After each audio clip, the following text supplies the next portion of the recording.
হযরত ইউসুফ আলাইহিস সালাতু ওয়াস সালাম নিচের দিকে তাকাইয়া চোখের পানি ছাড়িয়ে দিলেন। ওগো রব্বুল আলামিন, আপনি তো দেখেছেন আমি গুনাহের কাছ থেকে বাঁচার জন্য কি করেছি। ওগো রব্বুল আলামিন, আমি আপনার উপর তাওয়াক্কুল করে দূরে দিয়েছিলাম। ওগো আল্লাহ, আপনি একটার পর একটা করে করে 6টা দরজার তালা খুলে দিয়েছেন।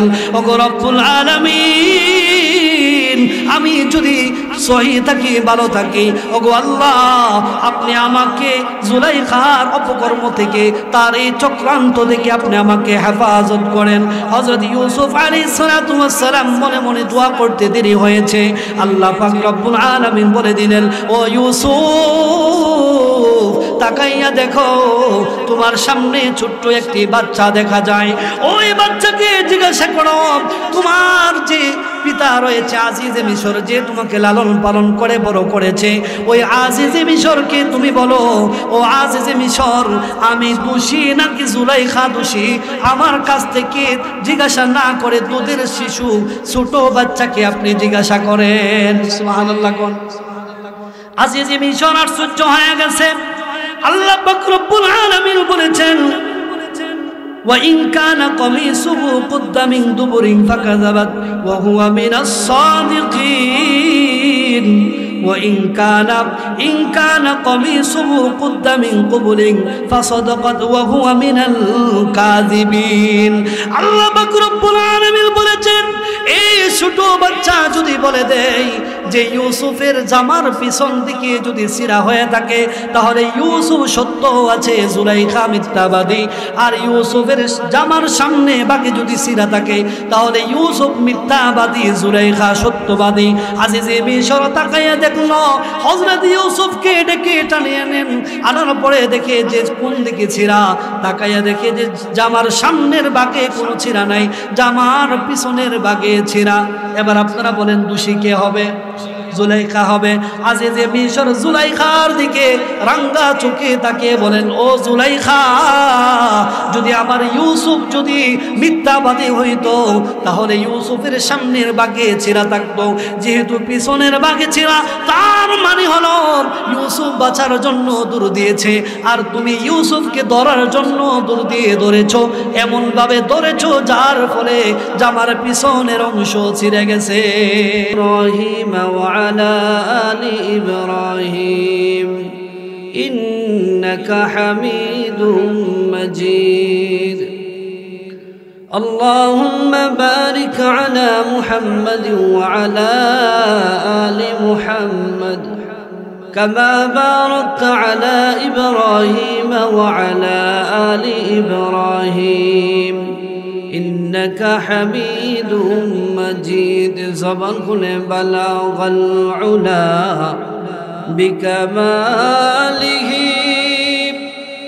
كشف الدجى بجماله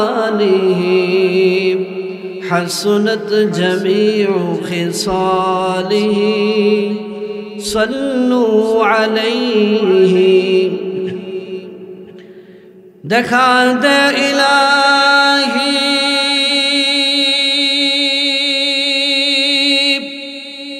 দিয়ারে মদিনা, बना दे इलाही गुबारे मदीना बलगल उला बिकमालिही कशफत दुजा बिजमालिही हसनत जमीउ खिसालिही सल्लु अलैहि व आलिहि। जुड़े ला इलाहा, आरो जुड़े ला इलाहा इल्लल्लाह, ला इलाहा ला इलाहा सुबहानल्लाह वल्हम्दुलिल्लाह ला इलाहा। मज़ाए मूसा तबारकल्लाह رضائے موسیٰ تبارک اللہ صدائے عیسیٰ مبارک اللہ خدا سے مل جا خدا کا پیارا خدا سے مل جا خدا کا پیارا سبحان اللہ سبحان اللہ سبحان اللہ سبحان اللہ سبحان اللہ سبحان اللہ لا الہ الا اللہ محمد رسول اللہ সকলে বলি সাল্লাল্লাহু আলহামদুলিল্লাহ। ধামাউড়া স্বাধীন শহর ইসলামী ছাত্র যুব সংগঠনের উদ্যোগে ৯তম বার্ষিক ইসলামী মহাসম্মেলনের বর্তমান অধিবেশনের সম্মানিত শ্রদ্ধেভাজন সভাপতি হযরত মাওলানা শরীফুল ইসলাম দামাত বরকাতুহু এবং আমার সম্মুখপানে বসা দিন দরুদি তৌহিদি জনতা এবং পর্দার অন্তরালে অবস্থানরতা আবাদা সালেহা শরীফা নেককার মা এবং বোনেরা, সর্বপ্রথম আমরা ওই মহান মালিক রব্বুল আলামিন আলিশান দরবারে হৃদয়ের আবেগকে উজাড় করে শুকরিয়া আদায় করব যে মহান মালিক রব্বুল আলামিন আমাকে আপনাকে ফিতনার যুগে ফিতনার সময়ে কুরআন শরীফের নিসবতে আলেম ওলামার মহব্বতে দ্বীনের ফিকিরে একত্রিত হওয়ার জন্য তৌফিকটুকুন দান করেছেন। সে মহান মালিক রব্বুল আলামিন আলিশান দরবারে আমাদের যার কণ্ঠে যত আওয়াজ আছে সমস্ত আওয়াজকে ঢেলে দিয়ে জুড়ে সুরে সকলে একবার বলছি আলহামদুলিল্লাহ। আরো জোরে কোন আলহামদুলিল্লাহ। সর্বপ্রথম আমরা লক্ষ লক্ষ কোটি গুণ দুরূদ ও সালাম প্রেরণ করে ওই নবীকুলের শিরোমণির উপর যিনি ছিলেন স্রষ্টার সৃষ্টির প্রধান আকর্ষণ, বিশ্ব সভার সভাপতি, শামসুল হুদা বদরুদ্দুজা, শাহিন শাহে রিসালা, আফতাবে নবুওয়া, খাতামুন নবিয়্যিন, সাইয়্যিদুল মুরসালিন হযরত মুহাম্মদুর রাসূলুল্লাহ সকলে বলি সাল্লাল্লাহু আলাইহি ওয়াসাল্লাম। সম্মানিত হাজিরিন, আমার বয়ানের সূচনা লগ্নে আমি আপনাদের কাছ থেকে জিজ্ঞাসা করতে চাই, আজকের মাহফিলের এই ব্যবস্থা পেয়ে আপনারা কি খুশি নাকি নারাজ? আরো জোরে কোন। খুশি হয়ে মানুষ কি বলে? আরো জোরে কোন কি বলে? আলহামদুলিল্লাহ। জোরে সকলে মিলে বলে আলহামদুলিল্লাহ। আলহামদুলিল্লাহ বলতে কি আমাদের কোনো ডর ভয় আছে? বাংলাদেশের প্রথম স্বাধীনতা আমরা দেখি নাই, কিন্তু দ্বিতীয় স্বাধীনতা আমরা দেখছি, ঠিক না ঠিক? বাংলাদেশের প্রথম স্বাধীনতা কিভাবে হয়েছে? যারা মুরব্বীরা আছেন আপনারা দেখেছেন, আমরা শুনেছি, কিন্তু দ্বিতীয়বার স্বাধীনতা যে অর্জন হলো তারিখ হলো 5 আগস্ট। সেই স্বাধীনতা কিভাবে অর্জন হয়েছে সেই জিনিসটা আমরা দেখেছি। তো সেই স্বাধীনতার খবর কি আপনাদের ধামরো এলাকাতে আসছে? আরো জোরে কর। যদি আসে থাকে আগে না আমরা মাহফিল করার জন্য অনুমতি লাগতো, ঠিক না ঠিক? নেতা পাতি নেতা জীবনে কোনোদিন মাইক ধরে নাই, সেও মানুষের সামনে হুজুরদের সামনে বক্তব্য দিছে, তাদের কাছে কাছে পর্যন্ত মাহফিলের অনুমতি নেওয়ার জন্য পিছনে পিছনে আলেম ওলামা দৌড়তে হয়েছে, ঠিক না ঠিক? বাংলাদেশের মধ্যে এমন একটি পরিস্থিতি ছিল, এমন একটি অবস্থা ছিল, দ্বীনের একটি মাহফিল আল্লাহ তাআলার কালামে মাজিদ থেকে তেলাওয়াত করে হুজুররা বয়ান শোনাবে, তাফসীর করবে, যে তাফসীরগুলোর কারণে চোর ডাকাত বদমাশ ইয়াবাখুর বাবাখুর ফেন্সিখুর যত খারাপ নেশাগ্রস্ত মানুষগুলো আছে তাফসীরের মাধ্যমে মানুষগুলো ভালো হয়েছে। সেই তাফসীর মাহফিল করার জন্য পাতি নেতার কাছে অনুমতি নিতে হইতো, যদি বলেন ঠিক না ঠিক? এক সময় তারা এমন ভাবে উড়েছে, উঠতে উঠতে উঠতে উঠতে উঠতে উঠতে আকাশ চুম্বি চলে গিয়েছে। আল্লাহ তাআলা বলেন, ও বান্দা বেশি উড়েছ, তোমরা তো এতটুকু পরিমাণ উড়েছ যে পরিমাণ এর চেয়ে ডাবল ডাবল উড়েছে নমরুদ, এর চেয়ে ডাবল ডাবল উড়েছে ফেরাউন। আমি আল্লাহ তাদেরকে যেমন ভাবে শায়েস্তা করেছি তোমাদেরকেও আমি আল্লাহ তাআলা শায়েস্তা করতে পারি, জোরে বলেন ঠিক না ঠিক? তাহলে বর্তমানে মাহফিল করতে গিয়ে আর মাহফিলে সুবহানাল্লাহ আল্লাহু আকবার বলতে গেলে আমাদের ডর ভয় কিছু আছে? এক শ্রেণীর মানুষ বলতো যে হুজুররা মাহফিলে বসে বসে রাজনীতি করে। আসলে রাজনীতি কি করতো জানেন? মানে তারা যে দুর্নীতি করে, বাংলাদেশের টাকাগুলো যে ইন্ডিয়া কিংবা বিভিন্ন লন্ডনে, আমেরিকায় বিভিন্ন জায়গায় যে পাচার করেছে, এই জনগণের রক্তচোষার টাকাগুলো যে তারা যে চুম্বন করে অর্জন করে দুর্নীতি করে করে যে তারা পরপারে অর্থাৎ বাংলাদেশের বাইরে যে তারা পাড়ি জমিয়েছে, এগুলোর বিরুদ্ধে হুজুররা বলতো বিদায় এই মাহফিলগুলো বন্ধ করার জন্য তারা তারা চেষ্টা করতো। জোরে বলেন ঠিক না ঠিক? তো বলছিলাম আজকে আমরা উন্মুক্ত, এখন আমরা স্বাধীনভাবে কথা বলতে পারি। আল্লাহর বিধানের কথা বলতে গেলে আমাদের ভিতরে কোনো ডর ভয় আছে? যদি আমাদের কোনো বক্তাদের ভিতরে যদি ডর ভয় যদি থাকে আর শ্রোতাদের ভিতরে যদি ডর ভয় থাকে যে হুজুরে কোন কথা না কোন কথা বলে ফেলে, যদি এখানে পুলিশ আসে, যদি এখানে র্যাব আসে, যদি এখানে বিডিআর আসে, যদি এখানে প্রশাসনের কোনো লোক এসে যদি হুজুরদের সাথে যদি আমাদেরকে যদি জেলখানা নিয়ে যায়, এরকম মনোভাব নিয়ে যদি আপনারা যদি বসে থাকেন, তাহলে আমি বলবো আপনাদের ইমানের ভিতরে দুর্বলতা আছে। ঠিক না ঠিক? কথা হবে একমাত্র কার?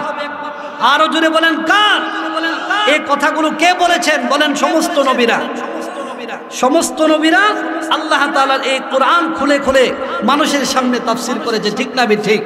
নবীদের উপরে যেমন ভাবে হামলা আসছে, মামলা আসছে, নবীদের উপরে যেমন ভাবে আবু জাহেল যেমন আমাদের নবীর উপর আক্রমণ করেছে, হযরত মুসা আলাইহিস সালামের উপরে ফেরাউন আক্রমণ করেছে, হযরত ইব্রাহিম আলাইহিস সালামের উপরে নমরুদ আক্রমণ করেছে, কিয়ামত পর্যন্ত যত উলামায়ে কেরাম কোরআন শরীফের ব্যাখ্যা করতে যাবে, কোরআন শরীফের তাফসীর করতে যাবে, দ্বীনি কথা বলবে, সুদের বিরুদ্ধে কথা বলবে, ঘুষের বিরুদ্ধে কথা বলবে, অন্যায়ের বিরুদ্ধে কথা বলবে, তখনই দেখবেন এক শ্রেণীর এমপি মন্ত্রীরা ওই ওয়াজ মাহফিলগুলো বাধা দেওয়ার জন্য তারা চেষ্টা করতে থাকে। ঠিক না ঠিক? এই সময় এখন আর নাই। ঠিক না ঠিক? সেই সময় শেষ। এমন ওরা উঠছিল, আল্লাহ তাআলা এখন এমন ভাবে ডানা ভাঙছে, সাধারণ ভাবে পালাইতে পারে নাই, কুড়াল দিয়ে পালাইতে হইতে বাধ্য হয়েছে। ঠিক না ঠিক? এই কথা কেউ বলতে পারে নাই যে আপা আপনার আর 20 মিনিট টাইম আছে। আপার আর 20 মিনিট টাইমও হয় নাই। আপা মিনিটের ভিতরে বাংলাদেশ ছেড়ে হেলিকপ্টার দিয়ে অন্য দেশে চলে গেছে। তাহলে চিন্তা করেন, আল্লাহর আইন, আল্লাহর বিধিবিধানের কথা আমরা বলবো, ওইখানে আমাদের বাধা আসছিল। বহু উলামায়ে কেরামের চোখ বেয়ে বেয়ে পানি জড়িয়েছে। এমন একটা সময় ছিল আমরা মাহফিলে তাফসীর করলে কানে কানে এসে বলতো, হুজুর মামুনুল হক সাহেবকে নিয়ে কিছু বললেন না। ঠিক না ঠিক? হুজুর সাইদি সাহেবকে নিয়ে কিছু বললেন না।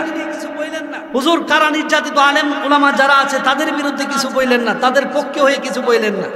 বাধা আসতো। উলামায়ে কেরাম না পারতে তাদের কথাগুলো মানতে বাধ্য হইতো।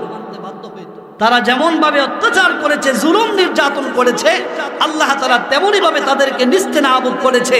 যে সংগঠনের কথা, যে দলের লোকেরা বলতো যে রাস্তার মধ্যে দাঁড়াইয়া যে আমি অমুক দল করি, সাধারণ মানুষগুলো বয়ে পেয়ে যেত। আজকে ওই সমস্ত মানুষরা রাজপথে দাঁড়িয়ে কোনো এমপি মন্ত্রী পর্যন্ত, কোনো চেয়ারম্যান মেম্বার পর্যন্ত, ব্লগার যারা আছে, প্রধানমন্ত্রী শেখ হাসিনা পর্যন্ত কাঁপতে বাধ্য হইতো। ঠিক না ঠিক? আপনারা তো সেই বিবাড়িয়ার মানুষ, সেই মুফতি আমিনের এলাকার মানুষ। আপনারা যদি ইমান যদি দুর্বল নিয়ে বসে থাকেন তাহলে সেটা কিন্তু মানা যাবে না। ঠিক না ঠিক? তো যাই হোক, যে জিনিসটি বলছিলাম, সম্মানিত হাজিরিন, আল্লাহ পাক রব্বুল আলামিন আমাকে আপনাকে তথা সমস্ত মানুষকে বহু নিয়ামত দান করেছে। ঠিক না ঠিক? যে নিয়ামতগুলো আমি আর আপনি যদি মাথার চুল থেকে নিয়ে পায়ের পাতা পর্যন্ত একটা একটা একটা একটা যদি গণনা করতে চাই, কোনোদিন গণনা করে শেষ হবে? আরো জোরে বলেন, শেষ হবে? শেষ হবে না। শুধু তাই নয়, আল্লাহ তাআলা সূরাতুল লুকমানের ভিতরে বলেছেন, ওয়ালাউ আন্না মা ফিল আরদি মিন শাজারাতিন আকলাম।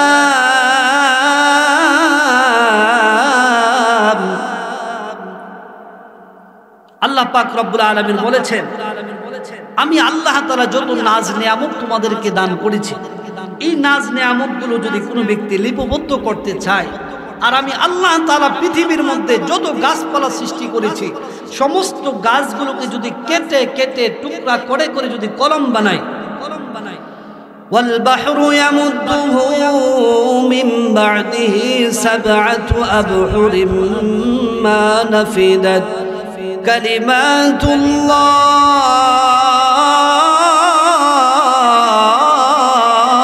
الله إن الله عزيز حكيم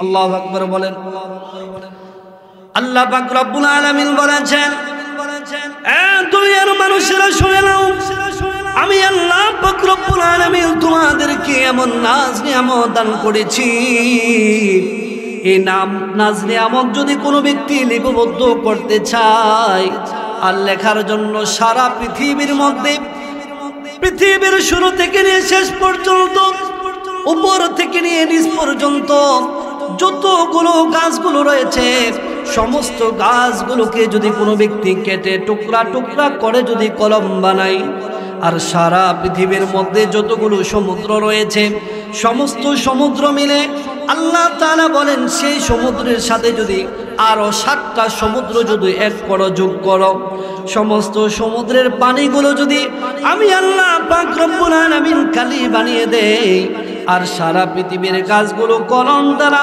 আর সারা সমুদ্রের পানিগুলো কালি দ্বারা যদি আমি আল্লাহ পাক রব্বুল আলামিনের নাজ নিয়ামত যদি কোনো ব্যক্তি লিখতে শুরু করে দাও আমি আল্লাহ পাক রব্বুল আলামিন বললাম বান্দা আমি আল্লাহ পাক রব্বুল আলামিনের নাজ নিয়ামত লেখে কোনো দিন শেষ করতে পারবা না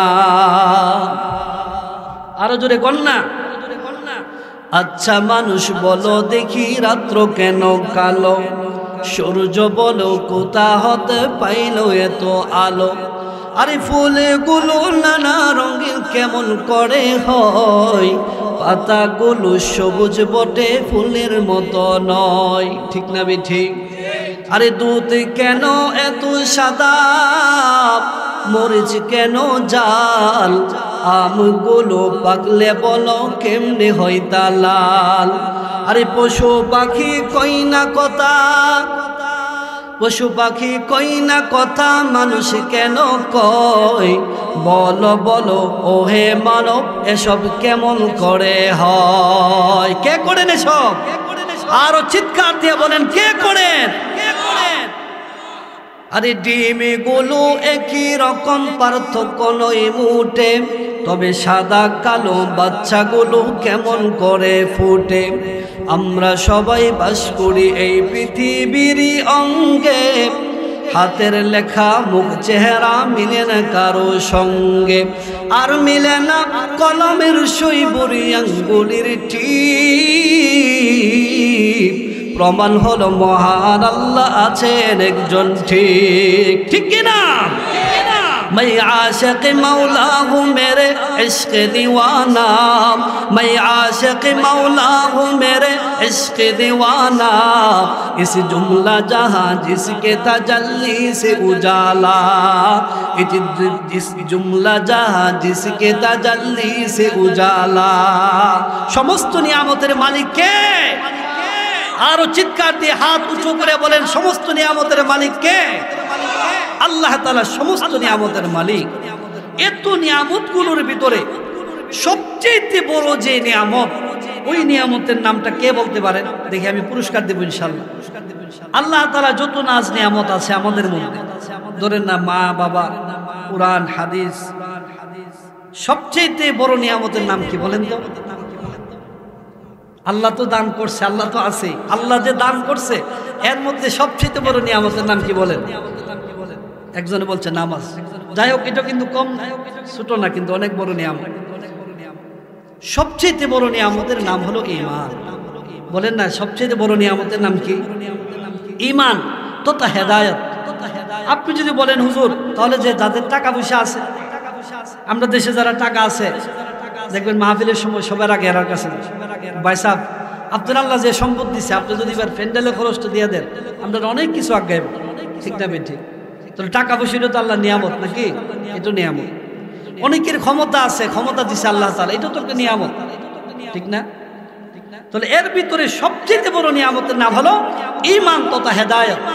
কারণ টাকা পয়সা, অর্থ সম্পদ, মাল দৌলত, এগুলো তো কাফের মুশরিকদেরও আছে না নাই? ওমিয়া আপনার কত টাকা পয়সা হয়েছে?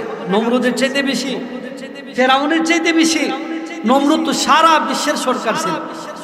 আমরা দেশের ফাতি নেতা, একটু টাকা পয়সা হইলে কি ভাব, দেখবেন হুজুরের সাথে কতই করতেছে না, একটা সাইন দিলে হয়ে যায়, একটা চেয়ারম্যানের একটা সাইন দিলে হয়ে যায়।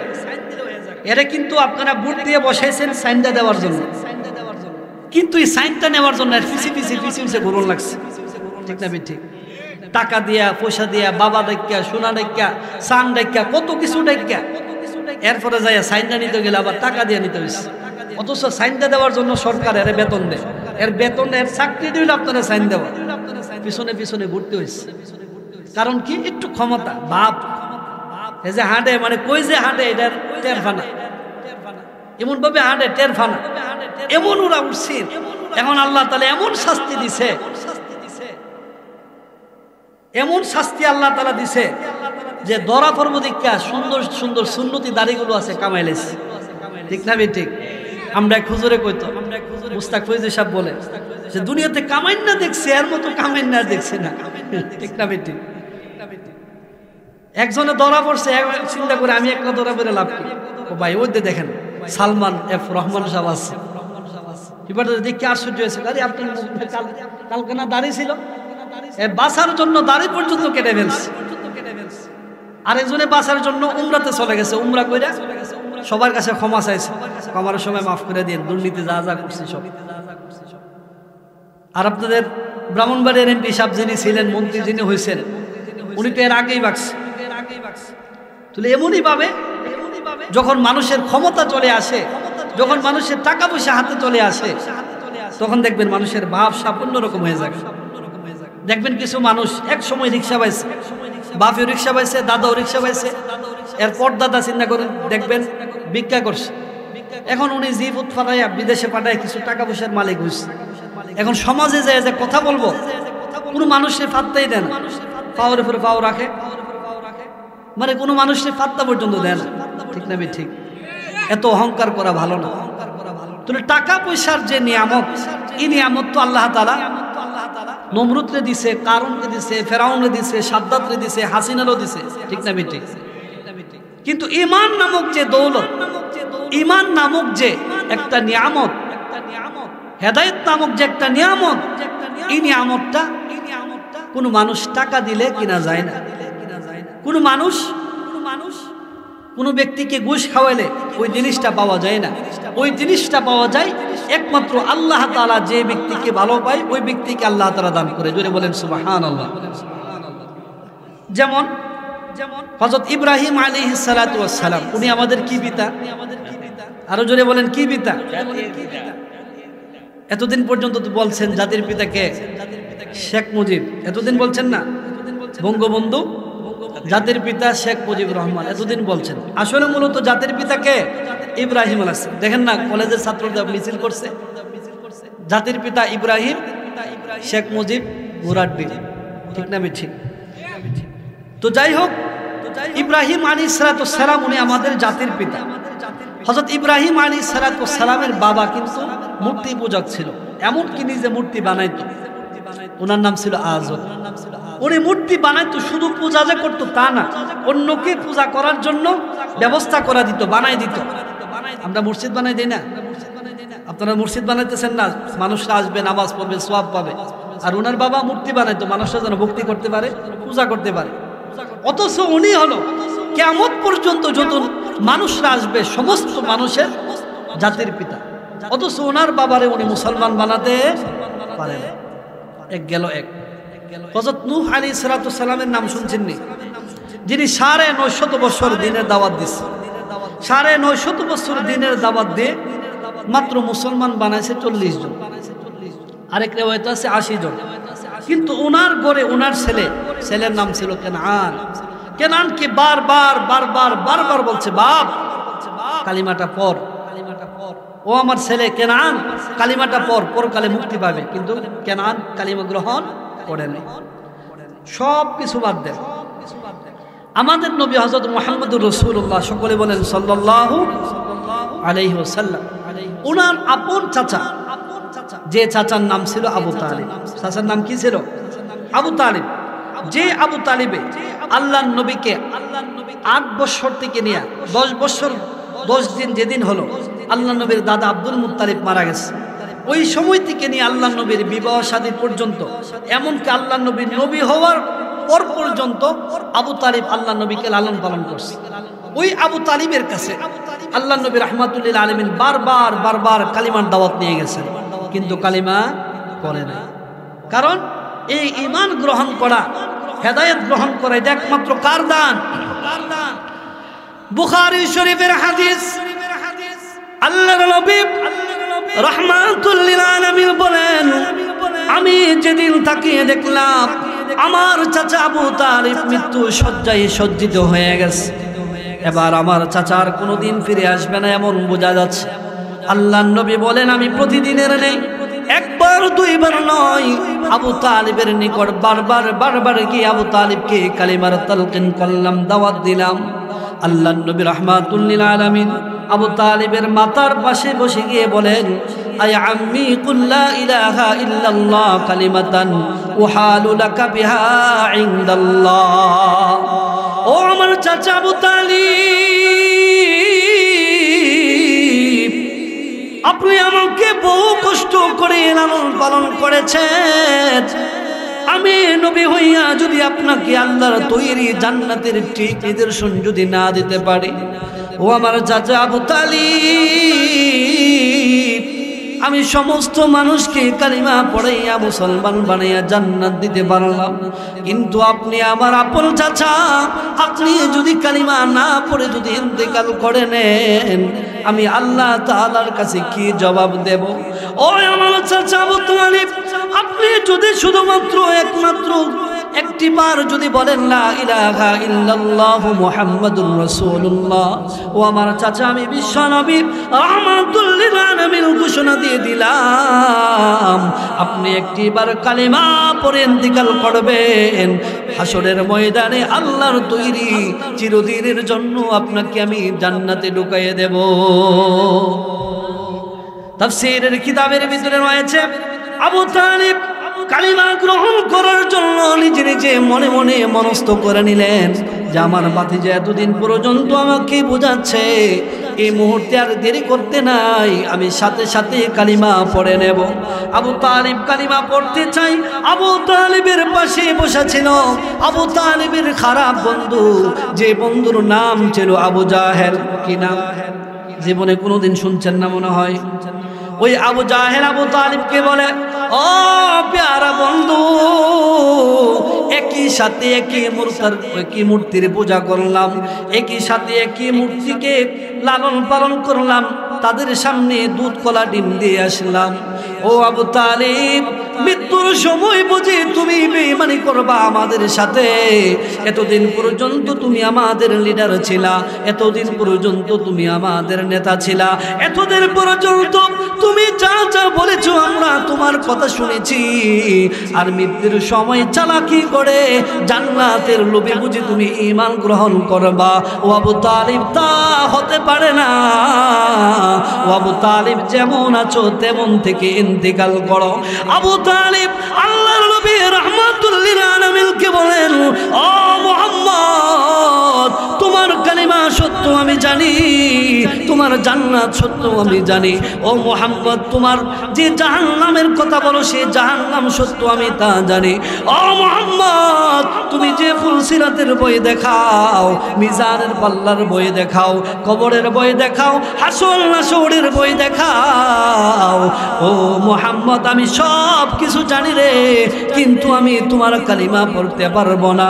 এতদিন পর্যন্ত আমি যে ধর্মের উপরে প্রতিষ্ঠিত ছিলাম, এখন যদি আমি আমার ধর্ম ত্যাগ করে যদি আমি মুসলমান হয়ে যদি ইন্তেকাল করি, কিয়ামত পর্যন্ত মানুষ আমার নাম শোনার পরে গালি দিবে।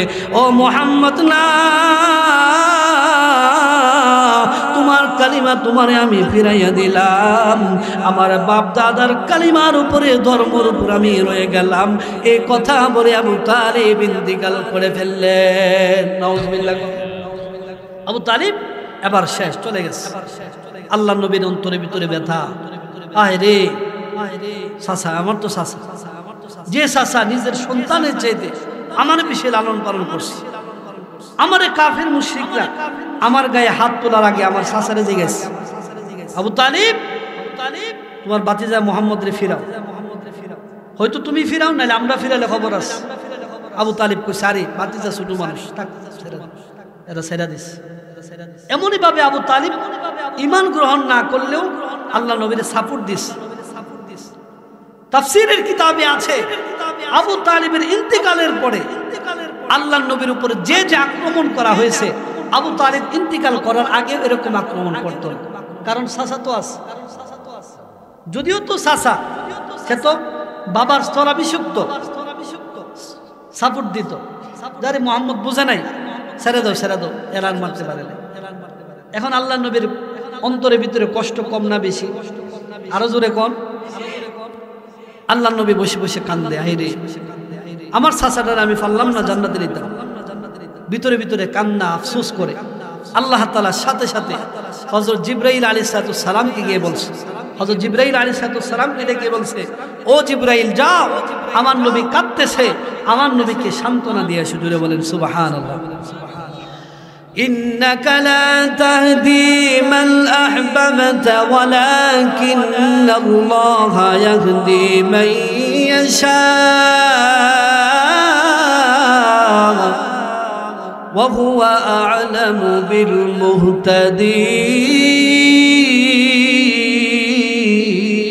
بالمهتدين। حضرت جبرائيل عليه الصلاة والسلام আল্লাহর নবী রাহমাতুল লিল আলামিনের দরবারে চলে আসলেন। আল্লাহর নবী কেড়ে কেড়ে কি বলতেছে, ইয়া রাসূলুল্লাহ, ইয়া হাবিবাল্লাহ, আল্লাহ পাক রব্বুল আলামিন আপনার কন্দল দেখে আমি জিবরাইলকে পাঠাইছে। ও জিবরাইল যাও, আমার নবী বসে বসে আবু তালিবের পাশে বসে বসে কান্না করে। ও জিবরাইল যাও, আমার নবীকে গিয়ে সান্ত্বনা দাও, আমার নবীকে গিয়ে বলবা, ইন্নাকা লা তাহদি মান আহবাবতা ওয়ালাকিন্নাল্লাহ ইয়াহদি মান ইয়াশা।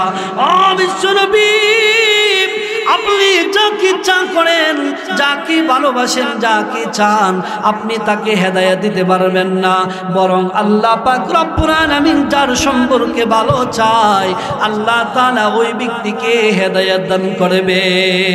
সুবহানাল্লাহ। এবার আল্লাহ নবীর অন্তরে সান্ত্বনা আসবে, না আমার দায়িত্ব তো আমি পূর্ণ করছি, হেদায়েত তো আল্লাহ দিয়েছেন, এটা আল্লাহ বুঝবো, আমার তো দায়িত্ব শেষ। তো যে জিনিসটি বলছিলাম, এই দুনিয়ার বুকে যত নাজ নিয়ামত আমি আর আপনি দেখি, সমস্ত নাজ নিয়ামতের মধ্যে সবচেয়ে বড় নিয়ামতের নাম কি? আরো জোরে কোন কি? হেদায়েত, ঈমান। এই জন্য আল্লাহ পাক রব্বুল আলামিন কাফেরদের উদ্দেশ্যে তথা সারা বিশ্বের যত মুসলমান আছে, কাফের আছে, মুরতাদ আছে, ইহুদি নাসারা যারা যারা আছে, সমস্ত মানুষকে আল্লাহ তাআলা বলে দিয়েছেন, ও নবী আপনি মানুষদেরকে বলেন, কুল ইয়া আইয়ুহান নাস ক্বাদ জাআকুমুল হাক্কু মির রাব্বিকুম ফামান ইহতাদা। কোরআন পাওয়ার পরে, হেদায়েতের কথা পাওয়ার পরেও গ্রহণ করলো না, ওই ব্যক্তি যেন নিজের কপালে নিজে কোরআন মানল। জোরে বলেন নাউজুবিল্লাহ। হেদায়েত এটা একমাত্র আল্লাহ তাআলার দান, তবে আমাদের চেষ্টা থাকতে হবে। যদি আপনি চেষ্টা করেন আল্লাহ তাআলা আপনাকে হেদায়েত দিবেন, আর চেষ্টা না থাকলে আপনি সারা বছর ভালো কাজ করছেন, মৃত্যুর আগে গুমরা কাজ করতে পারেন। যেমন আমাদের বাংলাদেশের তাবলীগের এক মুরব্বী আছে, মাওলানা সাদ শাহ হুজুর, যার মুনাজাত ধরার জন্য সারা পৃথিবীর সমস্ত মুসলমানরা পাগল করা ছিল। ওই মানুষটা আজকে হেদায়েতের পথ থেকে লাঞ্ছিত হয়ে সে হেদায়েতের বিপক্ষে চলে গেছে। আবার দেখেন বাংলাদেশের সুন্নিদের কাতারের 1 নম্বর লিস্টের মধ্যে একজন নাম হযরত মাওলানা মুতালিব হোসেন সালেহী, যিনি সারা বছর রিজভী দরবারের মধ্যে ছিল, কিন্তু আল্লাহ তাআলা ওনার হেদায়েত দান করছে, আল্লাহ তাআলা ওনাকে হক বোঝার তৌফিক দান করেছে।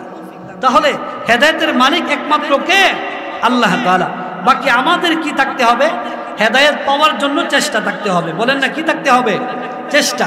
আল্লাহ তাআলা বলেন, والذين جاهدوا فينا لنهدينهم سبلنا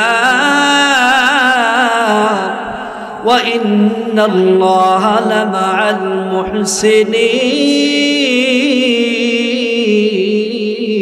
المحسنين। আল্লাহ পাক রব্বুল আলামিন বলেন, যারা আমি আল্লাহ পাক রব্বুল আলামিনকে পেতে চাই, যারা আমি আল্লাহ পাক রব্বুল আলামিনের পথে চলতে চাই, চেষ্টা করে, আমি আল্লাহ পাক রব্বুল আলামিন তাদেরকে হেদায়েতের পথে চলার জন্য, আমার রাস্তার উপর চলার জন্য আমি আল্লাহ তাদের জন্য বহু রাস্তা খুলে দেই। জোরে জোরে বলেন সুবহানাল্লাহ। কিভাবে খুলে দেই? যুবক ভাইয়েরা খেয়াল করবেন, আল্লাহ পাক রব্বুল আলামিন সূরাতুল ইউসুফের ভিতরে হযরত ইউসুফ আলাইহিস সালাতু সালামের মাধ্যমে আমরা যারা আছি, মানে হেদায়েত আমরা কেন পাই না, হেদায়েতের পথে কেন আমরা চেষ্টা করে আসতে পারি না, আমাদের জন্য শিক্ষা রাখছে। আল্লাহ পাক রব্বুল আলামিন হযরত ইউসুফ আলাইহিস সালাতু সালামের মাধ্যমে একটা ঘটনা ঘটাইয়া কিয়ামত পর্যন্ত আমাদের জন্য শিক্ষা দিয়েছে। যদি কোনো ব্যক্তি হেদায়েতের পথে চলতে চাও, আর যদি চলার মতো চলার চেষ্টা করো, চেষ্টা করার মতো যদি চেষ্টা করো, আমি আল্লাহ পাক রব্বুল আলামিন তোমাদেরকে অবশ্যই অবশ্যই হেদায়েত দান করব। জোরে জোরে বলেন সুবহানাল্লাহ। আল্লাহ পাক রব্বুল আলামিন বলেন, وراودته التي هو في بيتها عن نفسه وغلقت الأبواب وقالت هيت لك قال معاذ الله إنه ربي أحسن مثواي إنه لا يفلح الظالمون।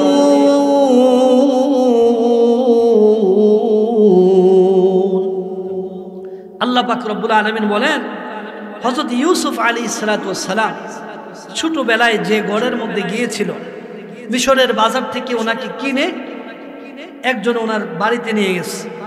যে বাড়িতে নিয়ে গেছে ওই মালিকের নাম হলো আজিজে মিশর, আর তার স্ত্রীর নাম হলো জুলাইখা। নাম শুনছেন নি আপনারা?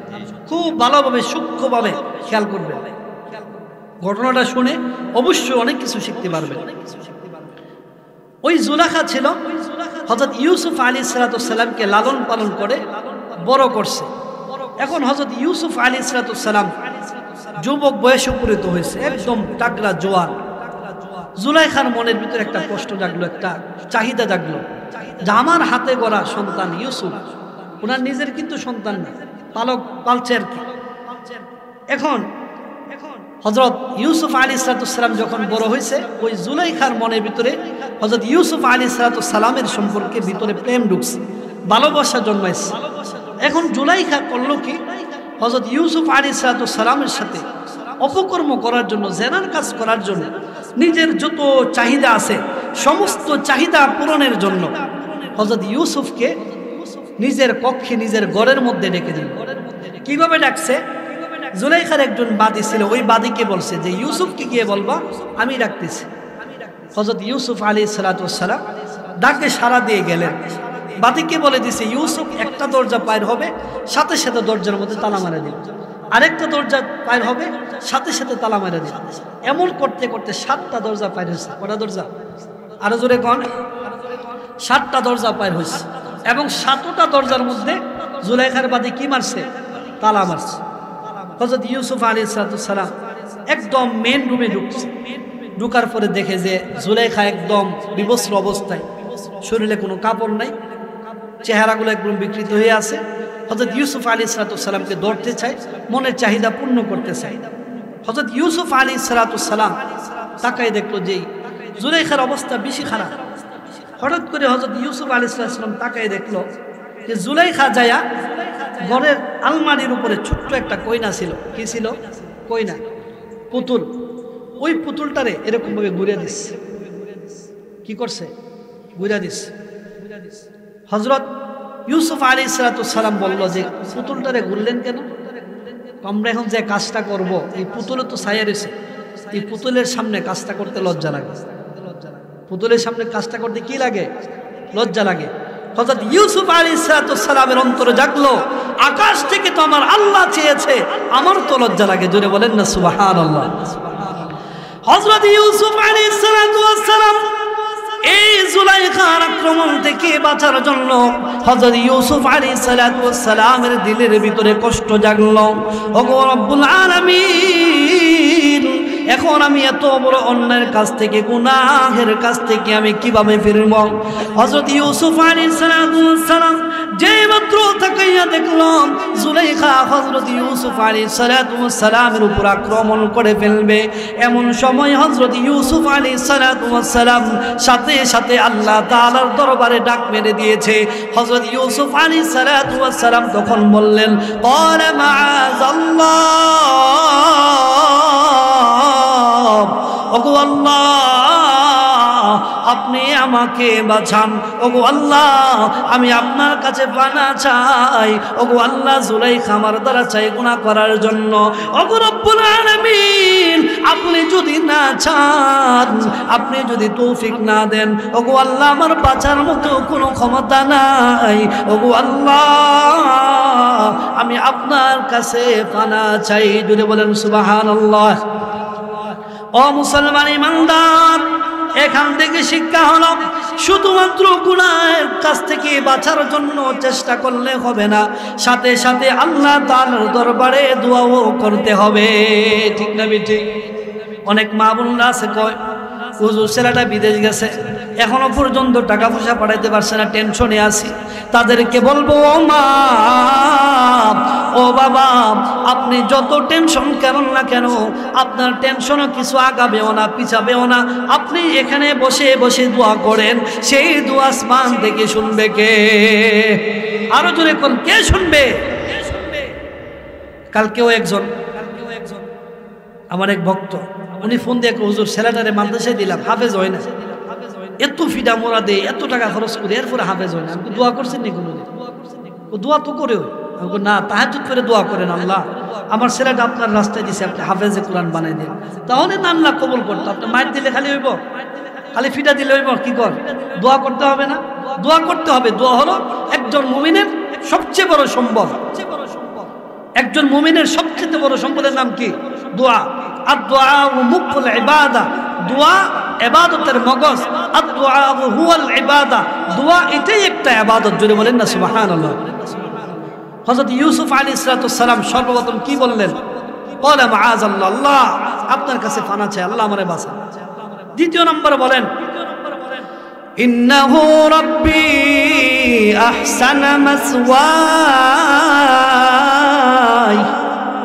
জুলাইখাকে বলে, ও জুলাইখা, আমি যে আপনার সাথে অপকর্ম করব, আপনি তো সম্পর্কে ধরতে গেলে আমার মা লাগেন, মার বয়সী, আর আপনার স্বামী আজিজ এ মিশর, আমার বাবা বয়সী, ধরতে গেলে আমার বাবা, উনি আমাকে লালন পালন করছে, উনি দেশে আছে, আপনার পাশে আছে, এমন তো অবস্থায় আমি আপনার সাথে কাজটা করব, আপনার স্বামীর সাথে, আমার এই বাবার সাথে, আজিজে মিশরের সাথে আমার বেঈমানি হয়ে যাবে, অতএব আমি এই কাজ করতে পারবো না। জোরে বলেন সুবহানাল্লাহ। কেউ আমাদের দেশে এমন নারী আসেনি, স্বামী আছে বিদেশে, এদিকে বাংলাদেশেও ফাতাইরা কোনো ছেলের সাথে লাইন করে?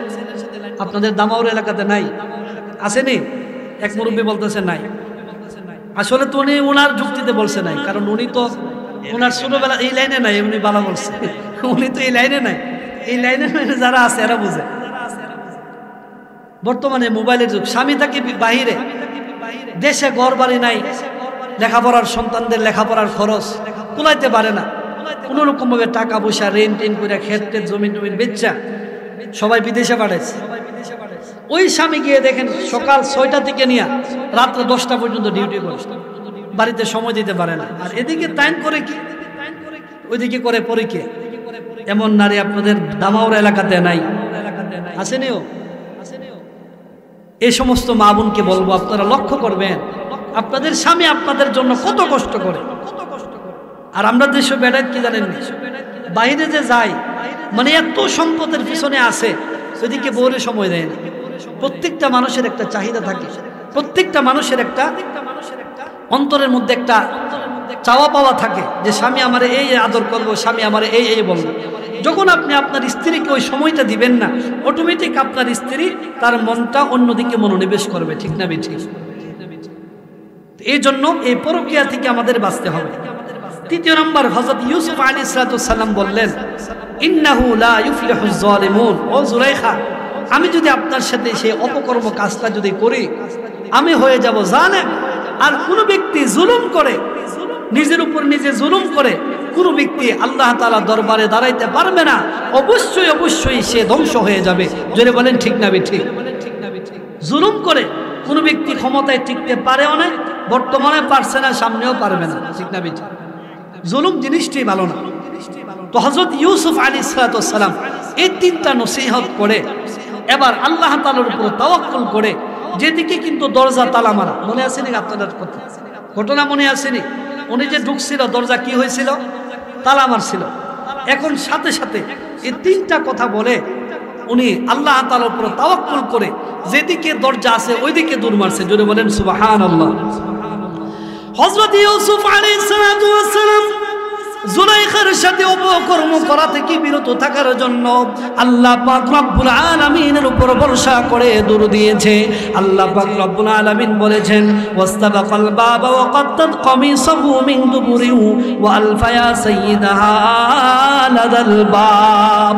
আল্লাহ পাক রব্বুল আলামিন বলেছেন, আমার ইউসুফ যে মাত্র দৌড় দিয়েছে, এই আয়াতের কারিমার তাফসীরের ভিতরে এসেছে হযরত ইউসুফ আলাইহিস সালাম জুলাইখার সাথে জানা না করার জন্য আল্লাহ তাআলার উপর তাওয়াক্কুল করে, আল্লাহ তাআলার উপর ভরসা করে গুনাহের কাছ থেকে বাঁচার জন্য উনি যে মাত্র তালাওয়ালা দরজার দিকে দৌড় দিয়েছে।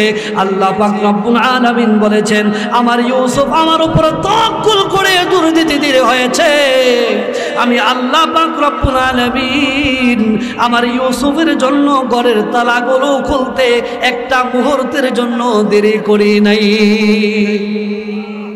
হযরত ইউসুফ আলাইহিস সালাম 7 নম্বর দরজার মধ্যে গিয়েছে, সাথে সাথে তালা খুলে গিয়েছে।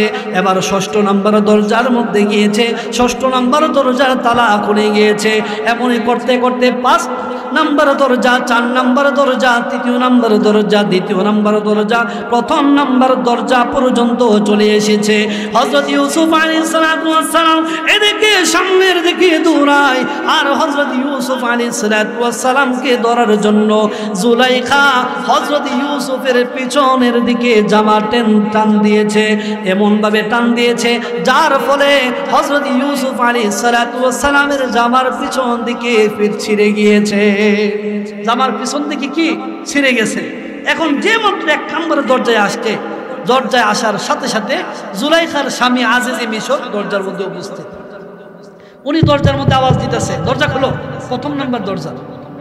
হযরত ইউসুফ আলাইহিস সালাম দরজা খুললো। খোলার পরে দেখে এতক্ষণ তো দৌড়ায় আসছে, হযরত ইউসুফ আলাইহিস সালাম হাঁপাইতেছে। কি করতেছে? হাঁপাইতেছে। 2 রাজ্যে আসছে, জুলাইখাও হাঁপাইতেছে। জুলাইখার স্বামী অবস্থা দেখে ভিতরে সন্দেহ ঢুকছে। স্বাভাবিক সন্দেহ ঢুকতেই পারে। ইউসুফ, তোমার এই অবস্থা কেন? কোত্থেকে দূরে আসে কো? জুলাইখার সাথে সাথে কি করছে জানেন? কান্দা দিছে। জুলাইখা কি করে দিছে? কান্দা দিছে।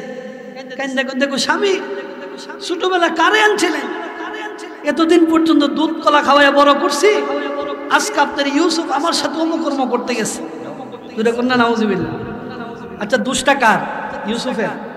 আরো জোরে কোন? কার দোষ? জুলাইখার। দোষ দিতেছে কারে? ইউসুফরে। কেমন ভাবে দোষ দেয়? কাইন্দা কাইটটা এমন ভাবে সাধু ভাবে সাজছে, মানে যে এজ এ অন্যায় করছে কোনো লেশমাত্র বোঝা যায় না। আমরা শেখ হাসিনা সব দেখছেন না, শেখ হাসিনা সরকার কি করছে? এতগুলো মানুষকে মারে ফেলছে। এদিকে মানুষগুলো, ছাত্র জনতার রক্ত এখনো পর্যন্ত রাজপথে পর্যন্ত এখনো পর্যন্ত রক্ত রঞ্জিত আছে। রাজপথ থেকে এখনো পর্যন্ত রক্ত শুকাই নাই, এখনো পর্যন্ত রক্ত এখনো মুছে নাই, শুকাই নাই।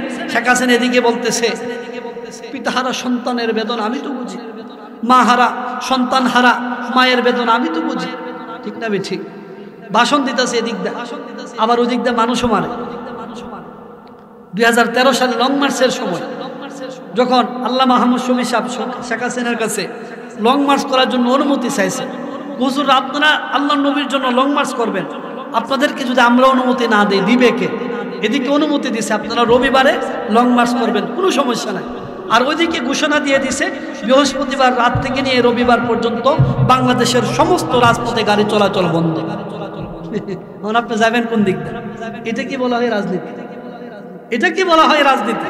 এদিকে আপনার অনুমতি দিবে আর ওইদিকে গাড়ি চলাচল বন্ধ করে দিবে। ওদিকে গাছের গোড়াতে পানি ঢালবে, আগাতে পানি ঢালবে, এদিকে গাছের গোড়া কাটা ফেলবে। তো জুলাইখার সাথে সাথে শেখ হাসিনা যে বাপটা ধরছেন মনে করেন, এটা তো দেখছেন, এই বাপটা দেখছেন না?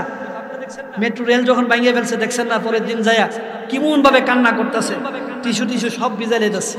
রেলগাড়ি এত কোটি কোটি টাকা দিয়ে রেলগাড়িগুলো বানাইছে, এগুলো ভাঙিয়ে লাইছে। অন্তরের ভিতরে কি কষ্ট, হায় রে জ্বালা রে জ্বালা, অন্তর জ্বালা, কি কষ্ট। ওদিকে কষ্টের কারণে চোখ বেয়ে বেয়ে পানি ঝরতেছে, আর ওইদিকে যে মানুষগুলো শহীদ হয়েছে তাদের হুকুমের কারণে রাজপথে মানুষের সামনে দিবালোকে প্রকাশ্যে শহীদ আবু সাইদকে হত্যা করেছে। এটার জন্য ন্যূনতম তাদের অন্তরে মায়া লাগে নাই। জোরে বলেন ঠিক না বেঠে? এদিকে রেলের দাম বেশি হয়ে গেছে, গাড়ির দাম বেশি হয়ে গেছে, আর তাজা তাজা প্রাণগুলো, যে প্রাণগুলো এতদিন পর্যন্ত লেখাপড়া করেছে চাকরির জন্য, এতদিন পর্যন্ত এত কোশিশ করেছে, এই মানুষগুলোকে মেরে ফেলছে। তার জন্য একটুকু দয়া মায়া লাগে না, ঠিক না বেঠি? তো এখানে তো আন্দাজ পাইছেন জুলাইখা কেমনে কাঁদছে, শেখ হাসিনা যেমনে কাঁদছে, এর থেকে আরটুক বেশি মনে করেন জুলাইখা কান্দাস। আপনি ইউসুফরে কি এই কারণেই কি লালন পালন করছিলেন? এই কারণে ওই কে আজকে সুযোগ পাই, আপনি তো গেছেন কামো, সুযোগ পাই আমার রুমে গেছে ইউসুফ, আমার সাথে উপকর্ম করতো, দৌড়াই আমি এখানে আনছি। এবার বুঝছেন নি মেয়ের চক্রান্তটা কত বড় জটিল? এই জন্য আল্লাহ তাআলা বলছে ইন্না কাইদা কুন্না আযীম, নারী জাতের ফাঁদ, তাদের চক্রান্ত খুবই ভয়ঙ্কর। শয়তানের চক্রান্ত আপনি বুঝতে পারবেন, কিন্তু নারীদের চক্রান্ত আপনি বুঝতে পারবেন না। আপনি বাড়িতে আইছেন চাকরি বাকরি কইরা, আপনি বোর্ডে বেজার গাল ফুলাই দিচ্ছে, কি গো কথা কও না কেন? না আরে কথা কও না, কি হয়েছে কও না, না এটা কয়ে লাভ নাই। আরে কও না কি হয়েছে, কইলে কি তো মার ফক হয়ে যাবেন আপনি, কয়ে লাভ কি? কইলে তো আপনি মার ফক হয়ে যাবেন, কয়ে লাভ কি? আরে তুমি কও না কি হয়েছে, ওই তো আমারে রাখেন, নাহলে মারে বিদায় করেন। কে এত কিছু করে দেখতাম না, যে কোনো একটা পারলে করে, নাহলে আমার এই সংসার করার মতো আমার ক্ষমতা নাই, আমার বিদায় করে দিন। এখন মারে গিয়ে আপনি কইছেন আম্মা সারাটা দিন ধরে বাড়ির থাকি নাই, তুই বুঝি করো না? মা কো ফুটকিতে হয়েছে কস না, তাই কি কইতাছে? ও কি কইটা তো আর ক না, গাল দে ফুলাই রয়েছে, গাল তো আর স্বাভাবিক হয় না, তুমি কি করছো এটা কো। এই বউয়ের এই বাপ দেখা মায়ের সাথে টর্চারিং করছে এমন যুবক এই দামাউরা এলাকাতে আসে না নাই? বহু মানুষ আমাদের কাছে বিদেশ থেকে ফোন দিয়ে বলে হুজুর আপনারা তো বয়ান করেন বা মানুষে বুঝে পুরুষ মানুষ বউ পাগল্লা। আসলে হুজুর বউ পাগল্লা না, এটা যে বাসা আনছি শাস্তি দিবে লেগে আনছি, এটা আরামে সুখ দিবে লেগে আনছি না। বাড়িতে 3টা বউ আছে, সবাই মিললে কাজ করলে 1 ঘন্টার ভিতরে শেষ, এরপরে তার মুসলি ভাল লাগে না, বাসা নিত এখন বাসা নিয়ে 24 ঘন্টা কাম করাই। আপনারা তো দেখেন যে এটা সুস্থ আছে, স্বাভাবিক আছে, বাড়ির থেকে 3 ডাবল কাজ বাসার মধ্যে করুন লাগে, আমি তারে শাস্তি দিতেছি, আরাম না শক্তি না। বহু মানুষ বিদেশ থেকে কল করে করে দুঃখ বলে হুজুর বউয়ের জ্বালায় বাঁচতে পারি না, না মাকে কিছু বলতে পারি, না বউরে কিছু বলতে পারি, এমন একটা অবস্থার মধ্যে আছে। আসলে তো আমরা পুরুষটাই মনে আছে, ঠিক না বিঠি? এটারে বলা হয় মাইকের সিফা। কি কই তারে? মাইকের সিফা। আমরা পুরুষটা তখন লাগে মাইকের সিফার মধ্যে, মারে বুঝদন লাগে একটা আর বউরে বুঝদন লাগে আরেকটা। এখন মারে যদি বউর পক্ষ নিয়ে কথা কন, মা দেখবেন জাগাত ঠাটা পড়ায় মাইরালে ভাবতে, আর বউর কাছে যদি মার সম্পর্কে কিছু কন দেখবেন বউর সাথে সাথে করবো এত মানুষ মরে ফেসবুক উপায়, তুই কি মরতে পারস না? আল্লাহর গজব দিমু করবো জাগাত পরে। গতকালও বৃষ্টি হয়েছে ঠাটা বইরা, সরালের এলাকার 3 জন মানুষ মরছে, তোর উপর একটা বর্তারছে না, তোর উপর আল্লাহ লানত পড়ুক, ঠাটা পড়ুক, এমন বদুয়া দেয় না। তো নারীর চক্রান্ত এটা খুবই জটিল, আপনি বুঝতেই পারবেন না, টের পাবেন না। এটা আল্লাহ তাআলা বলছে যে শয়তানের চক্রান্ত থেকে তুমি বাঁচতে পারবা, আস্তাগফিরুল্লাহ করলে শয়তান ভাগবে, লা হাওলা ওয়ালা কুওয়াতা ইল্লা বিল্লাহ বললে শয়তানের উপর ঠাড়া পড়বে। কিন্তু 100 বার যদি বউর দাঁড়িয়ে যদি বলেন আস্তাগফিরুল্লাহ আস্তাগফিরুল্লাহ, আপনার বউ আপনার থেকে কাছে আওয়াজটা দূরে যাইত না, ঠিক না বেটি? এই জন্য বুঝতে হবে। তো যে জিনিসটি বলছিলাম ভাই, জুলাইখা আজিজে মিশরের সামনে এমন ভাব ধরছে যে দোষ অন্যায় যা আছে সবকিছু কার? ইউসুফের। অথচ ইউসুফ আলাইহিস সালাম কিন্তু কি নির্দোষ, বলেন না কি? হযরত ইউসুফ আলাইহিস সালাম নিচের দিকে তাকাইয়া চোখের পানি ছেড়ে দিলেন। ওগো রব্বুল আলামিন, আপনি তো দেখেছেন আমি গুনাহের কাছ থেকে বাঁচার জন্য কি করেছি। ওগো রব্বুল আলামিন, আমি আপনার উপর তাওয়াক্কুল করে দূরে দিয়েছিলাম। ওগো আল্লাহ, আপনি একটার পর একটা করে করে 6টা দরজার তালা খুলে দিয়েছেন।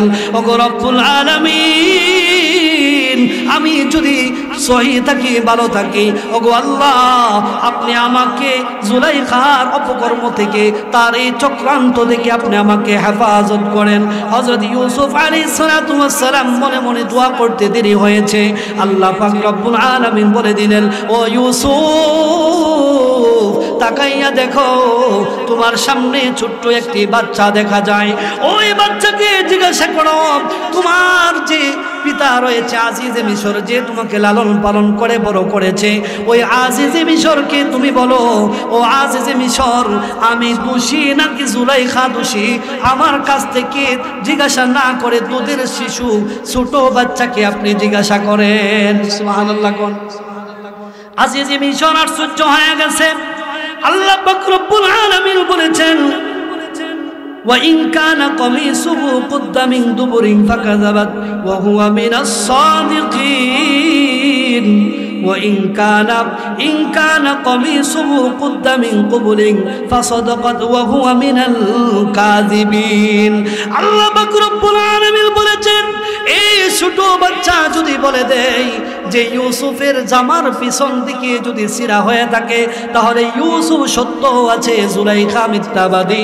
আর ইউসুফের জামার সামনে বাকি যদি ছিঁড়া থাকে, তাহলে ইউসুফ মিথ্যাবাদী, জুলাইখা সত্যবাদী।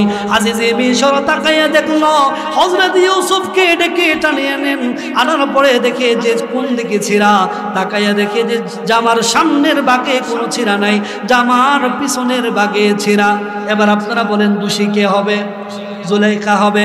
আজিজে মিশর জুলাইখার দিকে রাঙ্গা চোখে তাকিয়ে বলেন, ও জুলাইখা, যদি আমার ইউসুফ যদি মিথ্যাবাদী হইতো, তাহলে ইউসুফের সামনের বাগে ছিঁড়া থাকতো, যেহেতু পিছনের বাগে ছিঁড়া, তার মানে হলো ইউসুফ বাঁচার জন্য দূর দিয়েছে, আর তুমি ইউসুফকে ধরার জন্য দূর দিয়ে ধরেছ, এমনভাবে ধরেছ যার ফলে জামার পিছনের অংশ ছিঁড়ে গেছে। দেখছেন না আল্লাহ কিভাবে বাঁচাইছে? বাঁচাইছে কে? আল্লাহ। আমার বোঝানোর যে জিনিসটা উদ্দেশ্য, এতক্ষণে কি বুঝলেন? এই ঘটনার দ্বারা আল্লাহ তাআলা বুঝাইছে, ও যুবক, তুমি তো গুনাহের কাছ থেকে বাঁচতে চাও না, এই গুনাহের কাছ থেকে বাঁচার জন্য তোমার চেষ্টা থাকতে হবে। যদি চেষ্টা করো, চেষ্টার মতো যদি চেষ্টা হয়, আমি ইউসুফকে 7টা তালার ভিতর থেকে যেরকম ভাবে বের করে দিয়েছি, 7টা তালা থেকে বের করে যেমন আমার ইউসুফকে আমি নির্দোষ প্রমাণিত করেছি, ও যুবক শুনে রাখো, জগতের গুনাহের কাছ থেকে যদি বাঁচতে চাও, ইউসুফের থেকে তোমরা শিক্ষা গ্রহণ করো, চেষ্টার মতো চেষ্টা করতে থাকো, আমি আল্লাহ তাআলা তোমাদেরকে সফলতা দান করব। জোরে বলেন সুবহানাল্লাহ। আমাদের বাংলাদেশ দ্বিতীয়বার স্বাধীন হয়েছে কয় তারিখে? কোন মাস? আগস্টের 5 তারিখে। আচ্ছা বলেন তো, এই যে ছাত্র জনতা 15-16 দিন যাবত যে আন্দোলন করছে, আন্দোলনের সূচনায় কি ছিল? সরকার পতনের। আরো জোরে বলেন, সরকার পতনের কি তারা দাবি নিয়ে আসছিল? না, তারা আন্দোলন করেছিল কুটার জন্য। কিসের জন্য? কুটার জন্য, একটা জিনিসের জন্য, কুটার জন্য আন্দোলন করেছে। আল্লাহ বলেন, আন্দোলন করার মতো করেছো, আমি আল্লাহ একটা কুটা নয়, আমি আল্লাহ তাআলা তোমাদেরকে দান করলাম পুরা বাংলাদেশ গোটা। সুবহানাল্লাহ। চেষ্টা করছে কি? কুটার জন্য। আল্লাহ তাআলা দিয়েছে কি? গোটা, সব দিয়েছে আল্লাহ তাআলা। চেষ্টার মতো যদি চেষ্টা করেন, আল্লাহ তাআলা অবশ্যই অবশ্যই আপনাকে দান করবে। এই জন্য আমি যুবক ভাই যারা আছে তাদের উদ্দেশ্যে আমি আজকে 2টা কথা বলবো। আপনি যদি ভালো হতে চান, ভালো পথে যদি চলতে চান, আপনাকে 2টা কাজ করতে হবে। বলেন 2টা, কয়টা কাজ? আরো জোরে কর না। 2টা কাজ। 1 নাম্বার হলো আপনার খারাপ বন্ধু, খারাপ সাথী যে আছে তাকে আপনি ছেড়ে দিতে হবে, তাকে আপনি বর্জন করতে হবে। যে আপনার খারাপ বন্ধু, যার সাথে চললে যে আপনাকে গুনাহের দিকে নিয়ে যায়, যার সাথে চললে আপনাকে নামাজ থেকে বিমুখতা করে, এরকম বন্ধু আপনি বর্জন করতে হবে। পারবেন? আরো জোরে কোন পারবেননি? দ্বিতীয় নাম্বার হলো গুনাহের যত মাধ্যম আছে, যেমন মোবাইল, যেমন মিডিয়া, ফেসবুক, ইউটিউব, এমনইভাবে যত জিনিসগুলো আছে মাধ্যম, গুনাহ করার জন্য যত মাধ্যমগুলো আছে, যে এই মাধ্যমগুলো অবলম্বন করলে গুনাহ করা যায়, এই সমস্ত মাধ্যমগুলো বর্জন করতে হবে। পারবেন? কয়টা জিনিস বললাম? দুইটা। এক নম্বর হলো খারাপ বন্ধু। খারাপ বন্ধু আপনার কতটা ভয়ঙ্কর মনে আসছে নি? প্রথম যে বলছিলাম, আবু তালিব কালিমা গ্রহণ করত। আবু তালিব কি করত? কালিমা গ্রহণ করে ফেলতো, কিন্তু খারাপ বন্ধু আবু জাহেল ছিল। এই আবু তালিব কি করস? এতদিন পর্যন্ত একসাথে চললে বুঝি জান্নাতের আশায় কালিমা পড়তে চাও? যা, তোর কালিমা লিয়ে তুই থাক। এই যে বলছে, বন্ধুর গায়ে অন্তরে আঘাত লাগছে। না বন্ধু না, জান্নাত দরকার নাই, জাহান্নামে যাইলে যাবো, তারপরে তোরে আমি ছাড়তাম না। এই খারাপ বন্ধু আপনাকে আল্লাহর তৈরি জাহান্নামের দিকে নিয়ে যাবে। জুড়ে বলেন ঠিক না বেটি? ফেরাউনের নাম শুনছেন নি? কোন যুগে ছিল? হযরত মুসা আলাইহিস সালামের যুগ। হযরত মুসা আলাইহিস সালাম ফেরাউনের কাছে বহুবার দিনের দাওয়াত নিয়ে গেছে। একদিন ফেরাউন কয়, ও মুসা, যদি আমি কালিমা পড়ি তোমার আল্লাহ আমারে কি দিব? আল্লাহ তোরে কয়েকটা গুণ দিন। এক নাম্বার, আপনি যে ক্ষমতায় আছেন না, চিরদিন থাকবেন, কিয়ামত পর্যন্ত থাকবেন। দ্বিতীয় নাম্বার, আপনি যে জোয়ান আছেন, জোয়ান থাকবেন। তৃতীয় নাম্বার, আপনার হায়াত কিয়ামত পর্যন্ত থাকবে। চতুর্থ নাম্বার, কোনোদিন রোগ ব্যাধি আপনার হইতো না। চারটা নিয়ামত আল্লাহ তাআলা দান করবে যদি মুসলমান হন। ফেরাউন গো, আরে সুবহানাল্লাহ, ক্ষমতার লাগিয়ে তো এত কিছু করতেছে, তো কালিমা বললে আমার সমস্যা কি? আচ্ছা মুসা, আপনি যান, আমার একটা বন্ধু আছে, বন্ধুর নাম হলো কারুন। বন্ধুর নাম কি? কারুন। কারুনের সাথে একটু পরামর্শ করি, দেখি কারণে কি কয়।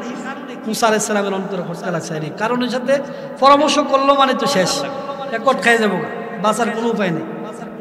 এখন কারণের কাছে গেছে, বন্ধু ভালো একটা অফার লিয়েছি রে। কি অফার? কস না। মুসা আমারে কইছে, যদি কালিমা আনি, যদি গ্রহণ করি কালিমাটা, আমি সারা জীবন বাঁচতে পারো।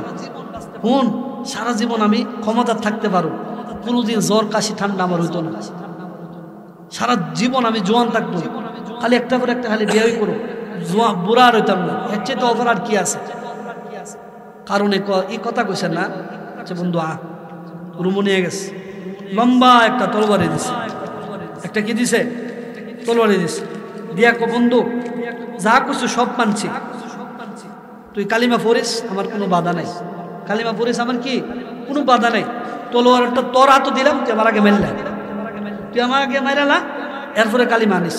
আমার জীবদ্দশা আমি দেখ এই জিনিসটা বরদাস্ত করতে পারুম না, তুই যে কালিমা আনছ, কাজে তুই আমার আগে মারালা, এরপরে কালিমা আনিস। এখন ফেরাউনের অন্তরে মায়া লাগছে, আরে বন্ধু এত বড় কথা কইলেছে, এরা বলে মায়ের আমি মুসলমান হইতাম। বন্ধু তোর কাছে আমি মাফ চাই, যেমনি আসি এমনি বেলা, মুসলমান হওয়ার দরকার নাই। জোরে কোন নাউজুবিল্লাহ। দেখছেন নি খারাপ বন্ধু? খারাপ বন্ধু কতটা ভয়ঙ্কর দেখছেন? রাসেল ভাইপার নাম শুনছেন না? সাপ, এই সাপ কি ভয়ঙ্কর! এর চাইতে বড় ভয়ঙ্কর হলো আপনার খারাপ বন্ধু। ঠিক না? ঠিক। আর যদি ভালো বন্ধু হয়ে থাকে, আল্লাহর তৈরি জান্নাতের দিকে নিয়ে যাবে। জোরে জোরে বলেন ঠিক না? ঠিক। আপনার ভালো বন্ধু বলবে, ও বন্ধু বাজারে গিয়েছি, একই সাথে মসজিদে আজান হয়েছে, চল বন্ধু চল। ওই মসজিদের মিনার থেকে প্রতিদিন আজান হয়, 5টি বার আমাদেরকে মসজিদের মুয়াজ্জিন ডাকতে থাকে, হাইয়া আলাস সালাত। জোরে কন্না নাউজুবিল্লাহ।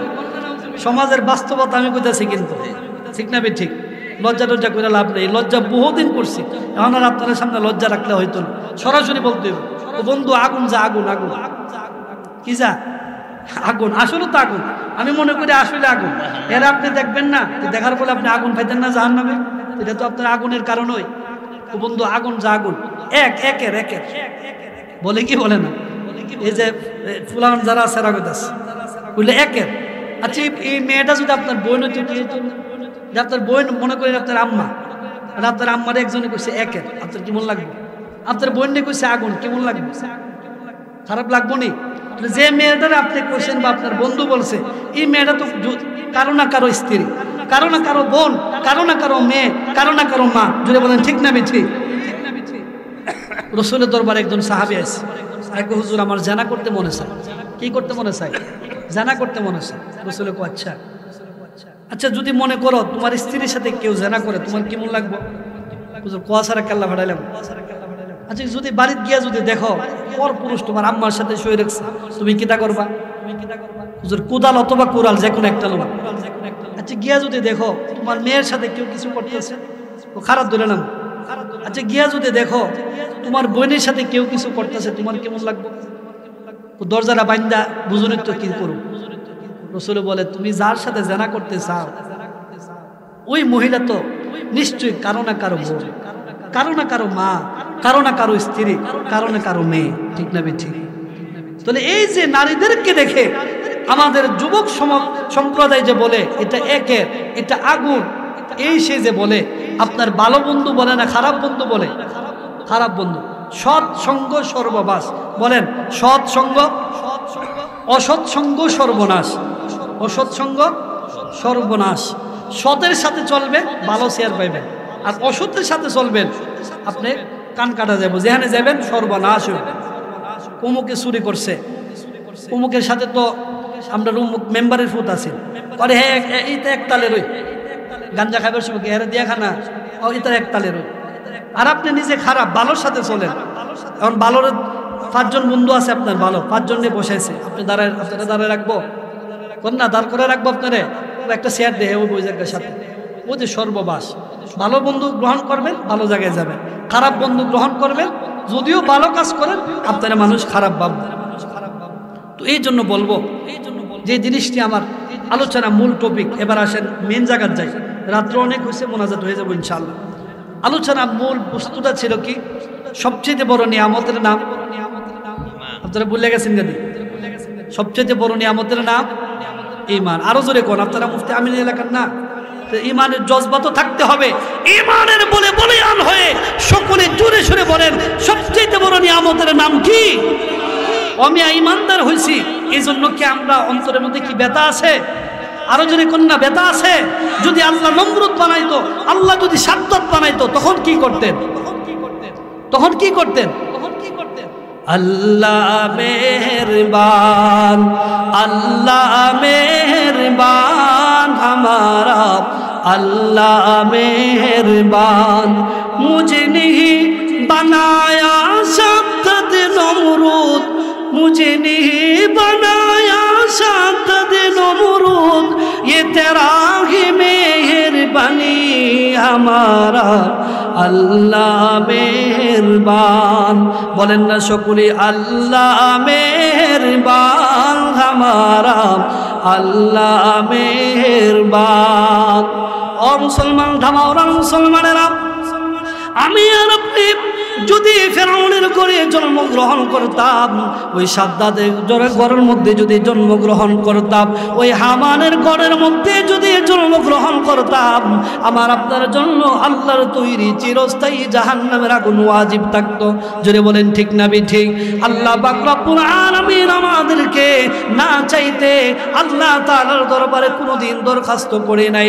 মায়ের পেটে যতদিন ছিলাম, মায়ের পেট থেকে কোনোদিন আল্লাহ পাক রব্বুল আলামিনকে বলি নাই ওগো আল্লাহ আমার এই মুসলমানের ঘরে জন্মদান কইরো, ওগো আল্লাহ আমাকে আপনার পথে চলার মতো তৌফিক দান কইরো, ওগো আল্লাহ আপনার পথে যেন চলতে পারি সেই তৌফিক দিও, ওগো আল্লাহ বিশ্ব নবীর উম্মত বানাইয়া পাঠাইও। বলেন তো মায়ের পেটে কোনোদিন কি আমরা এই দোয়া করেছি? আরো জোরে কোন কি করেছি? করে নাই। না চাইতে বিনা দরখাস্তে আল্লাহ পাক রব্বুল আলামিন যে আমাদেরকে মুসলমান বানিয়েছেন, আমাদেরকে মুসলিম করে জন্মগ্রহণ করার তৌফিক দান করেছেন, ঈমানদার মুত্তাকি বানিয়েছেন। এই জন্য আমরা কি কালিমাতুর শুকর জোরে কি আদায় করতে পারবো না? পারবো কি পারবো না? জোরে বলেন আলহামদুলিল্লাহ। তো বলছিলাম হেদায়েত হলো সবচেয়ে বড় নিয়ামত, ঈমান হলো সবচেয়ে বড় নিয়ামত। এর উপর আর কোনো নিয়ামত নাই, এর উপর আর কোনো জিনিস নাই। এবার আসেন হেদায়েতের পথে চলতে গেলে আমাদের কি লাগে? ইবাদত বন্দেগী করা লাগবে। হেদায়েতের রাস্তাটা ধরে রাখার জন্য আমাদের চেষ্টা করতে হবে। ঠিক না ঠিক? জোরে কন্যা ঠিক না ঠিক? ইবাদত বন্দেগী করার জন্য আমাদের সবচেয়ে বড় যে জায়গা, ওই জায়গাটার নাম কি? মসজিদ। বলেন না কি? মসজিদ। এই মসজিদ আল্লাহ পাক রব্বুল আলামিন দুনিয়া সৃষ্টির আগে সবচেয়ে সর্বপ্রথম আল্লাহ তাআলা যে জিনিসটা সৃষ্টি করেছেন, ওই জিনিসটার নাম হলো বাইতুল্লাহ শরীফ, খানায়ে কাবা। জোরে কোন সুবহানাল্লাহ। আদম এখনো পর্যন্ত সৃষ্টি হয় নাই, আল্লাহ পাক রব্বুল আলামিন পৃথিবীর মধ্যে উর্বর জায়গার মধ্যে, পৃথিবীর মধ্যে ফেরেশতাদেরকে বলছে, ও ফেরেশতা মেপে দেখো ডানে কতটুক আছে, বামে কতটুক আছে, সামনে পিছনে কতটুক আছে, সমান ভাগ করে যে জায়গাটা মাঝখানে থাকবে ওই জায়গার মধ্যে একটা মসজিদ নির্মাণ করো, ওই জায়গার ভিতরে আমার একটা ঘর নির্মাণ করো, ওই ঘরের নাম হলো বাইতুল্লাহ। জোরে বলেন সুবহানাল্লাহ। কেন আল্লাহ বাইতুল্লাহ সৃষ্টি করেছেন? যেহেতু আল্লাহ কিছুদিন পরে মানুষ সৃষ্টি করবে, আর মানুষ সৃষ্টির উদ্দেশ্য হলো ইবাদত বন্দেগী করার জন্য। আল্লাহ তাআলা বলেন, ও বান্দা বান্দি, ঘরে ঢোকার আগে যেমন তোমরা বাথরুম ঠিক করে ফেলো, বাথরুম কই করবা, ঘরে গিয়ে তো থাকতে হবে, কি করবা না করবা এটা আগে ঠিক করে ফেলো। আমি আল্লাহ পাক রব্বুল আলামিন তোমাদের সবচেয়ে বড় যে ইম্পর্টেন্ট যে জিনিসটা, যে গুরুত্বপূর্ণ যে জিনিসটা লাগবে, যেহেতু আমি আল্লাহ তোমাদেরকে সৃষ্টি করেছি ইবাদতের জন্য, দুনিয়ার বুকে যাইবা, গিয়ে বলবো আল্লাহ ইবাদত খানা নাই, ইবাদত করুন কিভাবে? আল্লাহ বলেন, এই কথা যেন বলতে না পারো, এই জন্য আমি আমার ইবাদত খানা একটা ঘর বানিয়ে দিলাম, সেই ঘরের নাম হলো বাইতুল্লাহ। সুবহানাল্লাহ। সেই ঘর নাম কি? বাইতুল্লাহ। এই পৃথিবীর বুকে যত মসজিদ আছে, যতগুলো মসজিদ আছে, ইবাদত খানা আছে, আল্লাহ রাসূল বলেছেন সমস্ত মসজিদগুলো হলো বাইতুল্লাহর অংশ। জোরে কোন সুবহানাল্লাহ। এখন একটা হাদিস বলে আমি আলোচনা শেষ করব। নবীজি বলেছেন, বাইতুল্লাহ শরীফকে কদর করলে যে রহমত পাওয়া যায়, বাইতুল্লাহ শরীফের যে ইজ্জত সম্মান, পৃথিবীর বুকে যত মসজিদ আছে সমস্ত মসজিদগুলো বাইতুল্লাহ শরীফের মতো ইজ্জতশালী জিনিস। জোরে জোরে বলেন সুবহানাল্লাহ। হাসরের ময়দানে নবীজি বলেছেন, সর্বপ্রথম বাইতুল্লাহ শরীফকে টান দিয়ে তোলা হবে। রেলের ইঞ্জিন যেমনভাবে সামনে আসলে পিছনে সমস্ত একটার পর একটা ডাব্বা চলে আসে, আল্লাহ রাসূল বলেছেন বাইতুল্লাহ শরীফ আসবে। বাইতুল্লাহ শরীফের সাথে পৃথিবীর মধ্যে যত মসজিদগুলো আছে সমস্ত মসজিদগুলো চলে আসবে। এই মসজিদের ভিতরে যত মুসল্লি ছিল সমস্ত মুসল্লি চলে আসবে। মসজিদের মুসল্লি ছিল না, কিন্তু মসজিদের ভিতরে 1000 টাকা ছিল, 2000 টাকা ছিল, 5000 টাকা দান করেছিল। যারা দানবীররা আছে, এই দানবীররা সহকারে হাসরের ময়দানে আল্লাহ তাআলা দরবারে উঠে যাবে। জোরে জোরে বলেন সুবহানাল্লাহ। এই জন্যই তো আল্লাহ নবী বলেছেন, মান বানা লিল্লাহি মাসজিদা বানাল্লাহু লাহু ফিল জান্নাহ। আল্লাহ রাসূল বলেছেন, যে ব্যক্তি মসজিদ নির্মাণ করবে, যে সমাজের মানুষটা মসজিদ নির্মাণ করবে, যেমনভাবে নির্মাণ করবে, আমি আল্লাহ তাদের জন্য জান্নাতে একটি ঘর নির্মাণ করব। সুবহানাল্লাহ। এখন ওই মসজিদের নির্মাণের কাজে আপনারা সাহায্য করবেন কি করবেন না? আরো জোরে কোন করবেন কি করবেন না? এখানে মানুষ আছেন আপনারা অল্প, আমি আপনাদেরকে বলবো আল্লাহ তাআলার উপর রাজি খুশি হইয়া হাসরের ময়দানে যেন বাইতুল্লাহ শরীফকে আল্লাহ টান দিলে আপনারাও যেন উঠতে পারেন সাথে, যে আল্লাহ নামাজ ঠিকভাবে না পড়তে পারি, ঠিকভাবে রমজানের রোজা না রাখতে পারি, আল্লাহ ঠিকভাবে দাড়ি না রাখতে পারি, আল্লাহ আপনার ঘর মসজিদ 2000 টাকা দিয়েছিলাম, 5000 টাকা দান করেছিলাম, আল্লাহ এর উসিলে আমাকে মাফ করেন। আল্লাহ তাআলা তখন বলবে, তুমি তো দান করেছো অন্য কোনো ঘরে নাই, আমার ঘরে দান করেছো, যেহেতু আমি আল্লাহ খুশি হইয়া তোমাকে চিরদিনের জন্য আমার তৈরি জান্নাতে ঢুকাই দেব। যদি বলেন সুবহানাল্লাহ। এই ফজিলত পাওয়ার জন্য সর্বপ্রথম আপনাদের মধ্যে কোন ব্যক্তি আছেন যে 5000 টাকা দিয়া এই মসজিদের মধ্যে সাহায্য করবেন? কোন ব্যক্তি আছেন? হাত তুলেন।